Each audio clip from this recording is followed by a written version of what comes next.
We have discovered a boat in the woods. Do the Titanic, y'all.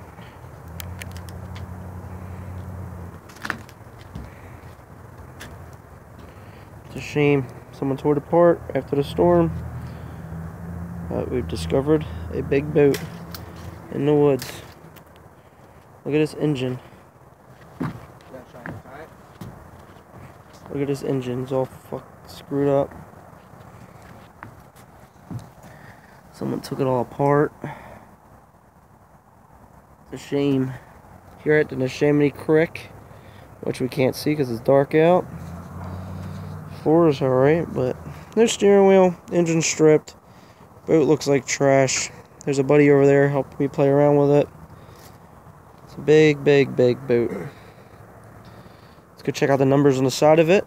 Wow, crocodile! If anybody knows whose boat it is, well, I found it for you.